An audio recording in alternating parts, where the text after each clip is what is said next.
Hi and Assalamualaikum everyone. Thank you for watching this video. I hope this video finds you in the greatest of health despite the condition of COVID-19.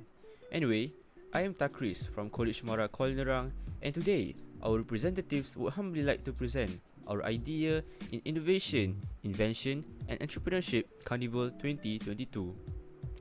FOAMTASTIC, a green strategy towards eliminating the disposal of polystyrene waste in the environment. Before that, let me introduce you to the members of the team. Starting from the top left is me myself, Takris Faris, followed by Muhammad Izzat, Muhammad Alimi, Nur Madarina, and lastly Shazwina Carmila. Our group is under the supervision of Puan Nurul Suhadah binti Murzahan. Moving on, our product is based on polystyrene. So what's the deal with polystyrene? To start off, polystyrene were made from non-renewable crude oil, and it was rated as the 5th most hazardous waste.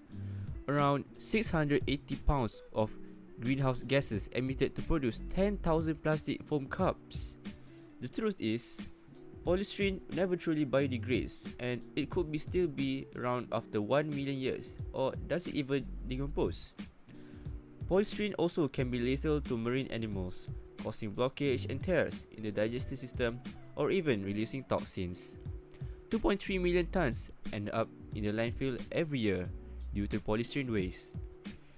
As you can see in the infographic by research done from Penn State University, United States, we can see some of the estimated decomposition rates of several types of waste material. Paper took the shortest amount of time to decompose, while it is said that polystyrene will take around a very long time to decompose, that researchers conclude that polystyrene will never completely decompose. Due to its long time to decompose, the waste may end up in the environment and can cause harm to the ecosystem. The background of this project is to control the operational inputs to reduce and minimize emissions, including air pollutants and global warming gases such as carbon dioxide and perfluorinated chemicals, or known as PFCs. Therefore, we need to look for solutions that aid to limit polystyrene waste and reducing them through this method of recycling. This project focuses on the topic that introduces the recycling method of polystyrene waste in acetone. Hence, from the recycling method, new raw material was formed, which we called as FOAMTASTIC, and can be used as a buoyancy material as we suggested. So, the problems involved that lead to the innovation of FOAMTASTIC is mainly originated from three main issues here. Firstly, about health issues. The discharge of disposal of waste polystyrene in landfills releases toxic fumes such as chemical xylene and toluene. Besides, it also contains high volatile compounds, or VOCs. Thus, the release of these chemicals can cause headaches and eye irritation in humans. Next problem involved is environmental issues. The production of polystyrene was one of the factors of global warming. Improper disposal of polystyrene waste is said to cause leaching, which will harm aquatic organisms and ecosystems. In terms of financial issues, the proper disposal of polystyrene waste required high costs of maintenance. The objectives of FOAMTASTIC is to find a suitable and proper way of managing polystyrene waste instead of decomposing it in the landfills.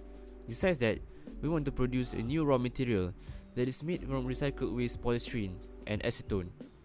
Lastly, is to reduce the carbon emission from the decomposition of polystyrene from landfills, hence achieving sustainability goals. The question is, how does FOAMTASTIC was formed? So polystyrene dissolves in acetone. It doesn't actually melt. Melting requires heat, so the correct question is, why does acetone dissolve polystyrene? Remember that polystyrene is made up of many smaller molecules called monostyrene. The acetone breaks the bond that hold the polystyrene together, and because polystyrene is mostly pockets of air, when the bonds are broken, the air can escape. As the air escapes, the volume of polystyrene decreases. The foam doesn't disappear, it turns into a liquid, mostly void of air, that made it into valuable as an insulator. The liquid is then cooled and dried before it changes its state of matter to solidified form. Moving on to the methodology of this production of FOAMTASTIC, which required the usage of laboratory work. Firstly, a polystyrene with mass of 30.66 gram was used. The density of polystyrene was measured. Next, the polystyrene was prepared inside a beaker by breaking it into small pieces. By using stir rod, the acetone solution was poured intervally and mixed together with the polystyrene.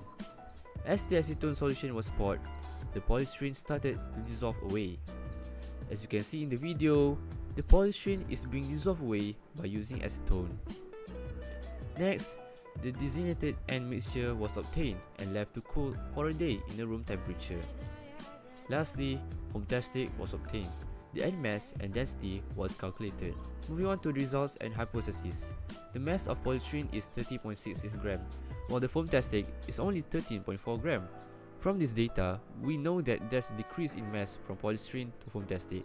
Hence, a large number of polystyrene could be reduced just by converting it into a new raw material. The density of polystyrene used was 1.05 GCM per cube, while the density of FOAMTASTIC formed was 5.4 gram centimeter cube. The density of FOAMTASTIC was higher than the normal polystyrene. Hence, from the mass and density calculated, this concludes that FOAMTASTIC was light and durable. So this video shows the buoyancy test of our product. This shows that FOAMTASTIC floats on water due to its buoyancy. From that, we conclude that FOAMTASTIC can be suggested to be made into several types of buoyancy material such as life jacket, kayak, life buoy, and canoe. To conclude this presentation, the novelty of FOAMTASTIC, it has a better properties in terms of durability than the usual polystyrene. FOAMTASTIC is suitable to be used as a buoyancy material due to its durability. The cost of handling the decomposition of polystyrene will also be reduced, hence developing sustainability towards net zero carbon emission. I think that is all from our group. Thank you for watching this video.